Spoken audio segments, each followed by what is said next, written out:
سورہ حدید کا 5واں حصہ یہ بھی 5 آیات پر مشتمل ہے، اور ان میں سے جو سب سے پہلی آیت ہے وہ بھی میرے نزدیک اس سورہ مبارکہ کی عظیم ترین آیات میں سے ہے۔ اس کی بھی اصل حقیقت تک میں نے یہ دیکھا ہے، جہاں تک میں دیکھ بھال کر سکا ہوں بہت کم لوگوں کی رسائی ہو سکی، اور اس کی وجہ ہے کہ یہاں بھی 5 الفاظ آئے ہیں، اور وہ 5 الفاظ جس ترتیب کے ساتھ آئے ہیں اس میں جو حکمت مضمر ہے اس کی طرف توجہ نہیں کی گئی۔ یہ مضمون کہ دنیا کی زندگی جو ہے کھیل ہے، تماشا ہے، اور یہ دھوکے کی ٹٹی ہے، اس اعتبار سے کہ اگر دنیا مطلوب و مقصود بن جائے اور آخرت سے غافل کر دے تو بل حیات الدنیا الا متاع الغرور، دنیا کی زندگی پھر دھوکے کا سامان ہے، دھوکے کے سامان کے سوا کچھ نہیں۔ آپ کو اپنی اصل منزل، اپنا اصل گھر، اپنا اصل وطن بھول گیا۔ کوئی شخص آ کر کسی غریب الوطنی کی کیفیت میں کسی جگہ گیا ہے حالت مساورت میں اور اپنا گھر بھول جائے تو معلوم ہوا کہ وہ بہت ہی بد نصیب ہے۔ تو دنیا اگر اس طریقے سے اپنے اندر کسی انسان کو جذب کر لے، متوجہ کر لے کہ اصل جو اس کی زندگی ہے، جیسا کہ سورہ عنکبوت میں ہم پڑھ چکے ہیں کہ دنیا کی زندگی تو وما هذه الحیات الدنیا الا لهو ولعب وان الدار الاخرۃ لہی الحیوان لو کانوا یعلمون، یہ دنیا کی زندگی تو کھیل کود اور تماشے کے سوا کچھ بھی نہیں۔ اصل زندگی جو ہے وہ تو آخرت کے گھر کی زندگی ہے، کاش کہ انہیں معلوم ہوتا۔ تو اگر تو حیات دنیاوی اس معنی میں انسان کو آخرت سے غافل کر دے تو اس سے بڑا دھوکے کا سامان کوئی نہیں۔ اس معنی میں بہت سی جگہوں پر قرآن مجید میں یہ مضمون آیا ہے، بلکہ لہو و لعب یا لعب اور لہو دونوں ترکیبوں کے ساتھ، پہلے لہو اور پھر لعب، یا پہلے لعب اور پھر لہو، دونوں ترتیبوں کے ساتھ یہ کئی مرتبہ قرآن مجید میں یہ مضمون آیا ہے۔ لیکن جس شان سے یہاں آیا ہے اور پھر اس پر جو اضافہ ہے، اس پر میں پھر عرض کر رہا ہوں کہ میں سمجھتا ہوں کہ یہ قلت تدبری ہے کہ لوگوں نے غور نہیں کیا کہ یہ الفاظ آ رہے ہیں کس ربط کے ساتھ آ رہے ہیں۔ جان لو اعلمو، یہ دوسری آیت ہے سورہ مبارکہ کی جو اس فعل امر سے شروع ہو رہی ہے۔ اعلموا ان اللہ یحیی الارض بعد موتها، وہ آیت ہم پڑھ چکے ہیں، آیت نمبر 16، اور ہم نے جو حصے کیے ہیں، جو تجزیہ کیا ہے، اس میں جو چوتھا حصہ تھا وہ جو اسی آیت سے پہلی آیت سے شروع ہو رہا ہے، یہاں یہ 5واں حصہ اس آیت سے شروع ہو رہا ہے۔ اعلموا انما الحیات الدنیا لعب ولہو وزینۃ وتفاخر بینکم وتکاثر فی الاموال والاولاد، جان لو کہ یہ دنیا کی زندگی تو بس یہی کچھ ہے کہ کھیل ہے، کچھ لذت حاصل کرنا ہے، کچھ زینت اور بناؤ سنگھار ہے، کچھ آپس میں ایک دوسرے پر فخر کرنا ہے، اور کچھ مال اور اولاد کو زیادہ سے زیادہ حاصل کرنے کی کوشش ہے۔ یہ گویا کہ 5 جو ہے الفاظ آئے ہیں، ان 5 کو ایک طرح سے رکھ کر بھی مضمون جو ہے بیان کیا جا سکتا ہے، لیکن اس کی جو اصل عظمت ہے وہ اس میں سمجھیے کہ یہ اصل میں حیات انسانی کے 5 ادوار ہیں جو اسی ترتیب کے ساتھ آتے ہیں۔ ورنہ محاورے میں عام طور پر لہو و لعب کا لفظ آتا ہے، پہلے لہو اور پھر لعب، اگرچہ دوسری ترتیب بھی قرآن میں ہے، لیکن ہم جب عام اردو زبان میں بھی گفتگو کرتے ہیں یا عربی میں بھی اگر محاورے کے طور پر آئے گا تو لہو و لعب، لیکن یہاں پر ترتیب آپ دیکھیے، لعب و لہو و زینۃ و تفاخر بینکم و تکاثر فی الاموال والاولاد، انسانی زندگی کے یہ 5 ادوار ہیں۔ پہلا دور وہ ہے جب کہ زندگی صرف کھیل سے عبارت ہے، کوئی فکر نہیں، کوئی تشویش نہیں، کوئی اندیشہ نہیں، اپنے کھانے پینے کی فکر نہیں، وہ والدین کے ذمے ہے، بھوک لگے گی ماں کھلائے گی پلائے گی۔ بچے کے لیے زندگی صرف کھیل ہے، الا یہ کہ تکلیف ہو تو رو لے گا، کوئی احتیاج ہے تو بھی منہ بسورے گا اور وہ والدین جو ہے ان کو اپنی طرف متوجہ کرے گا، باقی اسے کسی اور شے سے کوئی فکر نہیں۔ اور یہ کھیل ابھی خالص معصومانہ کھیل ہوتا ہے، اس میں کوئی وہ جس کو سینشول گریٹیفیکیشن کہا جاتا ہے، کوئی تلذذ نہیں ہوتا، وہ کھیل ہے، معصومانہ کھیل۔ زندگی جو ہے اس وقت عمر کے اس دور میں سوائے اس سے کوئی اور شے جو ہے ان کے ذہن میں نہیں، ان کی سوچ کا، ان کے سارے فکر کا جو مرکز ہے وہ کھیل۔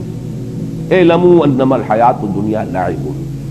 اس کے بعد ایک اسٹیج آتی ہے جسے آج کل آپ کہتے ہیں ٹین ایجر اسٹیج، یہ نہایت خطرناک دور ہوتا ہے انسان۔ اب یہاں کھیل صرف کھیل نہیں رہ جاتا،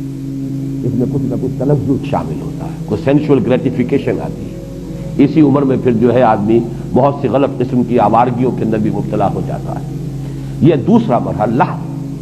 یہ لائب کے بعد لہو ہے۔ اب یہ صرف معصوم کھیل نہیں ہے بلکہ اس میں کچھ اور ایلیمنٹ بھی شامل ہو جاتا ہے۔ تیسری سٹیج آتی ہے زینہ، بناؤ سنگھار۔ یہ جب بھی کوئی 18 19 20 برس کا کوئی سجیلا جوان ہوگا یا اسی طریقے سے خاص طور پر لڑکیاں ہوں گی، ان کے لیے جو ہے سب سے زیادہ جو چیز ان کے ذہن پر سوار ہوتی ہے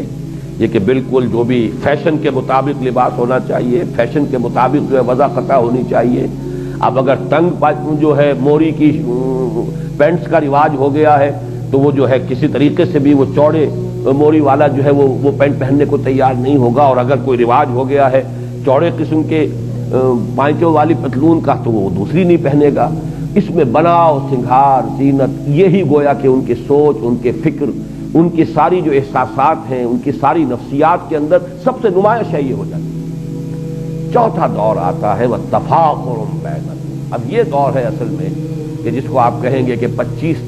تقریباً عمر سے لے کر اور 35 40 کی عمر تک، اس میں اصل شے ہوتی تفاخر۔ اب یہ ہے کہ انسان جو ہے فخر میں ایک دوسرے میں آگے نکل جائے۔ فخر مختلف چیزوں پر ہوگا، وہ فخر علم پر بھی ہو سکتا ہے، وہ فخر اپنے زہد اور عبادت گزاری پر بھی ہو سکتا ہے، وہ فخر دولت پر ہو سکتا ہے، مال پر ہو سکتا ہے۔ جیسے کہ آپ کو معلوم ہے پٹھانوں کے ہاں یہ بات مشہور ہے کہ اب اگر جو بھی ان کا مد مقابل ہے اس کے گھر پہ اگر کار آ گئی ہے نئے ماڈل کی تو اب پٹھان چاہے اپنی زمین گروی رکھے چاہے کچھ کرے، بہرحال اسی ماڈل کی یا اس سے بھی بہتر کار، اس سے بڑے سائز کی کار جب تک اس کے دروازے پر نہیں آئے گی اسے چین نہیں آئے گی۔ یہ ایک دور ہوتا ہے تفاخر بین، اپنی نسل پر ہے، عصبیت پر ہے، اپنی قبائلی جو برتری ہے اس کا احساس ہو رہا ہے۔ یہ ہے تفاخر بینکم۔ 40 برس کے بعد جب عمر ڈھلنی شروع ہوتی ہے تکاثر فی الاموال والاولاد، اب انسان کو کثرت کی فکر ہو جاتی ہے، زیادہ سے زیادہ مال جمع ہو جائے۔ بلکہ میں یہ الفاظ استعمال کرتا رہا ہوں کہ تفاخر کے دور میں آدمی مونچھ اونچی رکھتا ہے، کچھ بھی ہو جائے مونچھ نیچی نہ ہو، لیکن تکاثر کے دور میں آ کر مونچھ چاہے موڑ دی جائے پیسہ ملے۔ پیسہ ہے اصل شے، دولت آنی چاہیے، باقی یہ کہ ذرا مونچھ نیچی کر لی یا کچھ اور ہو گیا کوئی فکر نہیں ہے اس میں۔ پھر آپ کہہ سکتے ہیں بڑا ریئلسٹ ہو جاتا ہے آدمی کہ اب یہ کیا ہم ان چیزوں کے اوپر خام خواہ جو ہے اپنی دولت ضائع کریں،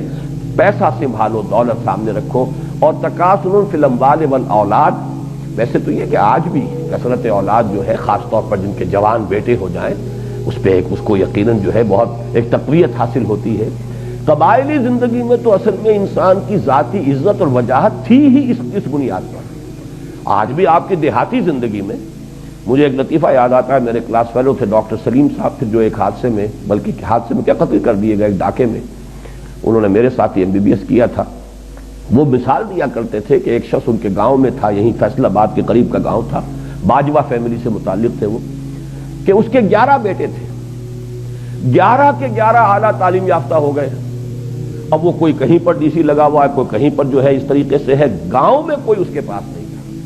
وہاں پر مقابلہ ہوتا تھا جو بھی وہاں پہ لوگ ہیں، اب اس میں اس بیچارے کے ہاتھ دست و بازو نہیں ہے موجود کہ جو اس کی طرف سے لڑ سکیں، مدافعت کر سکیں۔ تو کہا کرتا تھا کوئی میرے 11 پڑھے ہوئے لے لے، مجھے ایک ان پڑھ دے دے۔ وہ اس لیے کہ یہاں تو اصل میں جس کی لاٹھی ہے، جس کے پاس طاقت ہے اس کی عزت ہے، گاؤں میں تو سر اٹھا کر وہ چل سکتا ہے، اور یہ میرے پڑھے لکھے جو ہیں چلے گئے سب کے سب، یہاں میرے لیے تو وہ عزت اور کسی وجاہت کی بنیاد موجود نہیں۔ تو اس حوالے سے جانیے، اور خاص طور پر چونکہ قرآن مجید نازل ہو رہا ہے خاص اس قبائلی جو پس منظر ہے اس میں جو اولین مخاطب لوگ ہیں وہ تو وہی تھے کہ جن کا سارا نظام قبائلی تھا۔ تو تکاثر فی الاموال والاولاد، یہ میں نے اتنی وضاحت اس لیے کی ہے کہ آج کی دنیا میں تو برتھ کنٹرول اور فیملی پلاننگ کا معاملہ ہے، لیکن یہ ہے کہ جو اصل جو فطرت سے قریب تر معاشرہ جو ہوتا تھا، اور اب بھی جو ہوگا آپ کو، آپ دیہات کے اندر جا کر دیکھیں گے تو وہاں تو اصل میں تکاثر فی الاموال والاولاد، یہ دونوں کو دونوں ساتھ جانے والی چیزیں ہیں۔ تو یہ ہے در حقیقت یہ 5 الفاظ کے مابین جو ربط ہے، اور اصل بات جو بتائی جا رہی ہے وہ یہ ہے کہ یہ زندگی تو ان ادوار میں سے ہو کر لامحالہ گزرے گی۔ بچپن بھی آئے گا، پھر جوانی بھی آئے گی، نوجوانی کا دور آئے گا، پھر بڑی قوت والی زندگی کا دور آئے گا، پھر ادھیڑ عمر کا بھی مرحلے کو انسان آئے گا، اور پھر بڑھاپا بھی آئے گا۔ ان میں سے کسی کو بھی آپ روک نہیں سکتے، یہ تو گویا کہ وقت کی رفتار ہے کہ جس کا روکنا ممکن نہیں ہے۔ البتہ آخرت سے اب تقابل کیا گیا، وفی الآخرۃ عذاب شدید ومغفرۃ من اللہ ورضوان۔ یہ ہے آخرت کی زندگی جو ہے اس میں ابدی طور پر دو حصے ہو جائیں گے نوع انسانی کے، یا تو یہ کہ اللہ تعالیٰ کی طرف سے رضوان ہے اور مغفرت ہے، اور یا عذاب شدید ہے۔ در حقیقت یہاں پر وہی معاملہ جو ہے وہ مل حیات الدنیا الا متاع الغرور، اس کو ایمفیسائز کرنے کے لیے کہ یہ دنیا کی زندگی اگر اس نے تمہیں اپنے اندر گم کر دیا، جیسے کہ اقبال نے کہا ہے کہ کافر کی یہ پہچان کے آفاق میں گم ہے، اور مومن کی یہ پہچان کے گم اس میں ہے آفاق۔ رہو یہاں، بازار سے گزرا ہوں خریدار نہیں ہوں، جان لو کن فی الدنیا کانک غریب و عابر سبیل، یہ بات سامنے رہے کہ تمہارا گھر نہیں ہے، یہ منزل نہیں ہے، یہاں ہمیشہ نہیں رہنا ہے، تم راہ چلتے مسافر ہو۔ مالی ولی دنیا، جیسا کہ حضور نے فرمایا مجھے تمہاری اس دنیا سے کیا سروکار، انما مثلی کا مسافر استظل تحت راکب استظل تحت شجرۃ ثم راح فترکها، میری مثال اس دنیا کے ساتھ ایسی ہے جیسے کوئی سوار جو ہے گھڑ سوار یا اونٹنی پر سوار، وہ تھوڑی دیر کے لیے کسی درخت کے سائے میں آرام کے لیے رکتا ہے، وہ درخت اس کا گھر نہیں ہے، اس کا وطن نہیں ہے، اس کی منزل نہیں ہے، پھر وہ جاتا ہے اپنا راستہ لیتا ہے، بس اتنی سی دیر کے لیے قیام گاہ سمجھو اس دنیا کو، اس سے زیادہ نہیں۔ مالی ولی دنیا انما مثلی کا راکب استظل تحت شجرۃ ثم راح فترکها، تو یہ ہے اصل میں دنیا کا معاملہ، کن فی الدنیا کانک غریب و عابر سبیل۔ اب دیکھیے تشبیہ جو دی گئی ہے، لیکن تشبیہ سے پہلے یہ نقطہ نوٹ کر لیجئے کہ یہ جو پانچویں چیز جو بیان کی گئی ہے یہاں، تکاثر فی الاموال والاولاد، اس کی تکمیل آپ کیجئے سورہ تکاثر سے، الہاکم التکاثر حتی زرتم المقابر۔ یہ تکاثر ختم نہیں ہوتا یہاں تک کہ انسان قبر تک جا پہنچتا ہے۔ یہ وہ بڑی عظیم حقیقت ہے کہ انسان کے پاس چاہے دولت کے انبار ہو، اتنی بھی دولت ہو کہ کئی نسلوں کے بارے میں اطمینان ہو، آگے کئی پشتیں کھا سکتی ہیں آرام سے بیٹھ کر، لیکن بہتات جو دولت کی بہتات کی طلب ہے وہ ختم نہیں ہوتی۔ صاف نظر آ رہا ہے کہ ایک شخص جو ہے قبر میں پاؤں ڈالے ہوئے، قبر میں جو ہے پاؤں لٹکائے ہوئے بیٹھا ہے، لیکن دولت کی بہتات، وہ جو حرص ہے اس کی، الہاکم التکاثر حتی زرتم المقابر، وہی ہے یہ تکاثر در حقیقت۔ اعلموا انما الحیات الدنیا لعب، لعب اگرچہ کہا گیا کھیل، مراد کیا ہے؟ وہ بچپن کی زندگی کا دور، ولہو اس کے بعد وہ نوجوانی کا دور، وزینت جوانی کا دور، وتفاخر بینکم، وہ جوانی اپنی پوری شدت کو، شباب اپنی پوری طاقت کو آ رہا ہے، اس کے بعد ڈھلوان شروع ہوئی، وتکاثر فی الاموال والاولاد۔ اب تمثیل پر غور کیجئے، کمثل غیث اعجب الکفار نباتہ ثم یہیج فتراہ مصفرا ثم یکون حطاما۔ یہ وہی سائیکل، انسانی زندگی کا یہ سائیکل ہے، بچپن ہے، پھر اس کے بعد نوجوانی ہے، جوانی ہے، پوری طاقت کو پہنچنا ہے، شدت کو پہنچنا ہے، حتی اذا بلغ اشدہ، اور پھر اس کے بعد بڑھاپا ہے، ادھیڑ عمر ہے، بڑھاپا ہے۔ اسی طریقے سے یہ ایک نباتاتی سائیکل چل رہا ہے، کمثل غیث، جیسے مثال ہے بارش کی، اعجب الکفار نباتہ، یہاں پہ کفار کے لفظ کو اس کفر کے ساتھ ہم سمجھ لیجئے، کفر کے لغوی معنی میں نے آپ کو بتایا تھے، دبا دینا، چھپا دینا، اور یہاں تقریباً اجماع ہے مفسرین کا، یہاں کفار سے مراد وہ کافر نہیں ہے کہ جو اللہ کا انکار کریں، یا رسول کا، یا آخرت کا، یا قیامت کا، یا قرآن کا۔ کفار سے مراد یہاں ہے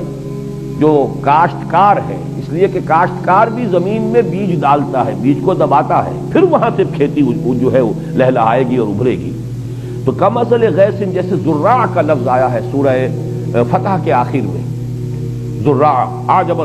یعجب الزراع، جس کو کہ جب بارش ہوتی ہے اور کھیتی جو ہے اپنی سوئی نکالتی ہے اور وہ چھوٹی چھوٹی سی پتیاں سامنے نمودار ہوتی ہے، تو کاشتکار کا دل باغ باغ ہو جاتا ہے۔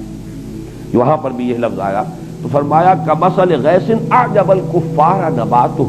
بارش سے جو نباتات کا جو ظہور ہوا اس سے وہ کاشتکار کا دل باغ باغ ہو جاتا ہے، ثم یہیج، پھر وہ اپنی پوری قوت پر آتی ہے وہ کھیتی۔ حاجہ یہیج جو ہے یہ آتا ہے کسی چیز کے جوش مارنے کے لیے، چنانچہ کہا جاتا ہے حاجت دم، خون نے جوش مارا، حاج الفحل، نر اونٹ جو تھا وہ جوش میں آیا، بپر گیا، حیجت یا حیجت الشر والحرب والبعیر، کسی شے کو جوش دلانا، یہ حیج یحیج تحییجن آتا ہے۔ اسی کو نوٹ کیجئے کہ ایک لفظ اردو میں مستعمل ہے، اس کا مادہ حیجان، حیجان کی کیفیت، حیجانی کیفیت، یہ حاجہ یہی جو سے لفظ حیجان ہے کہ جو ہماری ادبی جو لٹریری اردو ہے بہرحال اس کے اندر بہت معروف ہے۔ تو یہاں فرمایا کہ کھیتی ظاہر ہوئی، بارش ہوئی تھی، اب آپ نے دیکھا کہ اس کے بعد ہریاول جو ہے، سبزہ جو ہے معلوم ہوتا ہے کہ اس جو بالکل بے آب و گیا ریت پڑا ہوا تھا، بے آب و گیا مٹی تھی، اس کے اندر اب سبزہ نمودار ہو گیا۔ پھر اس کے بعد ثم یہیج، پھر وہ فصل جو ہے لہلہاتی ہے، اپنی پوری قوت کو آتی ہے، جوش مارتی ہے۔ فتراہ مصفرا، پھر تم دیکھتے ہو زرد پڑ گئی، کچھ دیر کے بعد اب وہ چاہے گھاس بھی تھی، وہ کچھ عرصے کے بعد وہ گھاس جو ہے وہ زرد پڑ جائے گی۔ کھیتی بھی جب پختگی کو آتی ہے، اب جیسے کہ گیہوں کی فصل ہے، شروع میں تو وہ بڑا ہریالی کا منظر نظر آئے گا، لیکن جب فصل پکنے پہ آئے گی ثم تراہ فتراہ مصفرا، تو تم اس کو دیکھتے ہو کہ اب وہ زرد پڑ گئی ہے۔ ثم یکون حطاما، پھر وہ فصل کٹ گئی تب بھی، اور اگر صرف چراگاہ کی دنیا میں آپ کو معلوم ہے کہ بہت بڑے بڑے رقبے ہیں چراگاہوں پر مشتمل ہے، کوئی فصل نہیں ہوتی وہاں۔ یہ سارا سینٹرل ایشیا کے جو پلینز ہیں ایشیا کے، میں بہت بڑے رقبے جو ہے اس طرح کے ہیں، جو سٹیپس کہلاتی ہیں، کہ جو یہ سطح مرتفع کے جو ڈھلوانے ہوتی ہیں جن پر سب سے زیادہ قوی لوگ پیدا ہوتے ہیں، یہ تمام لوگ جو پہاڑی سطح مرتفع کے علاقوں کے رہنے والے، یہ منگولز بھی وہیں کے تھے، پھر اسی طریقے سے یہ مرہٹا جو ہے ہندوستان کے اندر، یہ بھی وہ سطح مرتفع دکن کی جو ہے اس کے لوگ ہیں، کہ ان کے ہاں بس کام یہی ہے کہ وہ ان کے جو بھی جانور ہیں، وہ بارش ہوئی اور وہ سبزہ ہوا اور اس کے اوپر وہ چرتے پھر رہے ہیں، اور باقی یہ کہ اس گھوڑے کے اوپر سوار ہو کر یہی قبائل تھے کہ جو پھر نکلتے تے تو دنیا میں کوئی ان کا مقابلہ نہیں کر سکتا تھا، وہ اٹیلا ہو، وہ چنگیز ہو، کہاں سے چل کر کہاں پہنچا ہے۔ یہ تمام کے تمام یہ حقائق جو ہیں ہسٹوریکل ایچ جی ویلز نے بڑی خوبصورتی سے بیان کی ہے۔ بہرحال یہاں پر یہ دیکھیے کہ اس کے بعد کیا ہوتا ہے، وہ سبزہ بھی ہے تو پھر کچھ عرصے کے بعد وہ دھوپ کی وجہ سے وہ جل جائے گا، زرد ہو جائے گا، اور وہ بھربھرا سا ہو کر پھر وہ پاؤں تلے روز آ جائے گا، اور کچھ عرصے کے بعد مٹی ہو کر مٹی میں مل جائے گا، پھر اس کا کوئی وجود ہی نہیں ہوگا۔ وہ سبزہ، وہ ہریالی، وہ تر و تازگی وہ ختم ہوئی، پھر معلوم ہوا کہ پھر وہی خاک اڑ رہی ہے، پھر وہی ویرانی ہے، پھر وہی ریگزار کا ایک منظر ہے۔ اور چونکہ عرب کا پس منظر ہے خاص، جس میں کہ یہ قرآن مجید نازل ہو رہا ہے، تو یہ پورا کا پورا اس کا پس منظر واضح ہو گیا۔ تو جیسے یہ سائیکل ہے، اب ہمارے ہاں فصلوں کا معاملہ ہوتا ہے، بیج ڈالا ہے، باقاعدہ فصل ہوئی ہے، لیکن وہاں بھی تو یہ ہوگا، فصل جب کٹ جاتی ہے تو کیا ہوتا ہے، اس کے بعد تو وہاں پر یہی ہے کہ کچھ تھوڑا بہت جو ہے وہ اڑتے پھر رہے ہیں، وہ تنکے ہیں کہ جو توڑی کے تنکے ہیں، توڑی بھی اگر فرض کی جمع کر لی گئی ہے تو کہیں کہیں جو اس کے باقیات و صالحات ہیں وہ ہے، ہوا انہیں لیے پھر رہی ہے۔ اب وہ منظر خوشنما نہیں رہا۔ یہ سائیکل ہے نباتاتی جو اس دنیا میں چند مہینوں کی سائیکل ہوتی ہے، لیکن یہ کہ انسان کی زندگی کا یہی سائیکل ہے، جس گھر میں بھی نئی ولادت ہوئی ہے، بچہ پیدا ہوا ہے، خوشی کے شادیانے بجائے جا رہے ہیں، خوشیاں منائی جا رہی ہیں، پھر وہ بچہ بڑا ہوتا ہے، پھر اس میں طاقت آتی ہے، وہ جوانی کو پہنچتا ہے، اس کی امنگیں ہیں، اس کے ولولے ہیں، اس میں تفاخر پیدا ہوتا ہے، زینت و تفاخر، پھر یہ کہ اس کی جو ہے ایک ڈھلوان آتی ہے۔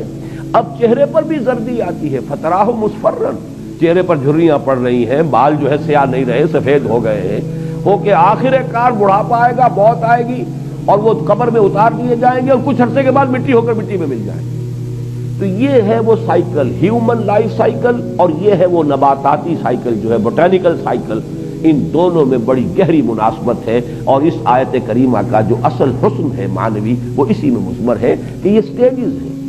اعلموا انما الحیات الدنیا لعب ولہو وزینۃ وتفاخر بینکم وتکاثر فی الاموال والاولاد کمثل غیث اعجب الکفار نباتہ ثم یہیج فتراہ مصفرا ثم یکون حطاما۔ یہ ہونا ہے ہر ایک کے ساتھ، بادشاہ کے ساتھ بھی ہونا ہے، فقیر کے ساتھ بھی، گدا کے ساتھ بھی ہونا ہے، محلوں میں رہنے والوں کے ساتھ بھی ہونا ہے، جھوپڑیوں والوں کے ساتھ بھی ہونا ہے۔ ان کی بھی زندگی بالآخر ختم ہوگی، وہ بھی مٹی ہو کر مٹی میں ملیں گے، ان کی بھی زندگی ختم ہوگی اور یہ بھی مٹی میں ہو کر مٹی مل جائیں گے۔ لیکن وفی الآخرۃ عذاب شدید ومغفرۃ من اللہ ورضوان، وہاں ہے دوام مستقل۔ وہ جو انجام آئے گا آخرت میں یا تو پھر عذاب ہے بہت سخت، وفی الآخرۃ عذاب شدید ومغفرۃ من اللہ ورضوان، اور پھر دوسری شکل ہے اور مغفرت اللہ کی طرف سے اور اللہ کی رضا۔ وما الحیات الدنیا الا متاع الغرور، اور دنیا کی زندگی سوائے دھوکے کے سامان کے کچھ نہیں ہے۔ یہاں البتہ میں یہ چاہتا ہوں کہ یہ حقیقت آپ کے سامنے رہے۔ حدیث نبوی جو ہے حضور نے فرمایا الدنیا مزرعۃ الآخرہ، دنیا اس اعتبار سے تو دھوکے کا سامان ہے اگر یہ آپ کو غافل کر دے آخرت سے۔ اگر آخرت آپ کی منزل مقصود کے طور پر مستحضر رہے تو دنیا کا ایک ایک لمحہ بہت قیمتی ہے، اس لیے کہ اسی سے آخرت بنانی ہے۔ الدنیا مزرعۃ الآخرہ، دنیا آخرت کی کھیتی ہے، یہاں بوؤ گے تو وہاں کاٹو گے، یہاں اگر بویا ہی کچھ نہیں تو کاٹو گے کیا؟ فصل کہاں سے ملے گی؟ اس اعتبار سے زندگی جو ہے وہ بہت قیمتی شے ہے، یہ لائبلٹی نہیں ہے، بہت بڑا ایسٹ ہے۔ اس حوالے سے اگر آخرت سامنے رہے اور مقصود و مطلوب وہ ہو، لیکن اگر اس دنیا نے اس طرح آپ کو غافل کر دیا، اپنے اندر گم کر دیا، پھر وہ اقبال کا شعر سنا رہا ہوں، کافر کی یہ پہچان کہ آفاق میں گم ہے، مومن کی یہ پہچان کہ گم اس میں ہے آفاق، رہتا ہے دنیا میں لیکن دنیا کا باسی ہے نہیں، دنیا کا طالب ہے نہیں، دنیا اس کی جس کو کہا مبلغ علمہم، ان کے علم کا مبلغ جو ہے وہ یہ دنیا نہیں ہے، وہ جانتے ہیں کہ ہماری منزل جو ہے وہ تو آخرت ہے، ہم وہاں جا رہے ہیں، یہ تو ایک عارضی سفر ہے، عارضی قیام گاہ ہے۔ اگر یہ کیفیت ہے تو پھر ایک ایک لمحہ بہت قیمتی ہے، اسے امر بنایا جا سکتا ہے، اس سے اگر صحیح استفادہ کیا جائے تو وہ حدیث ذہن میں رکھیں، الدنیا مزرعۃ الآخرہ۔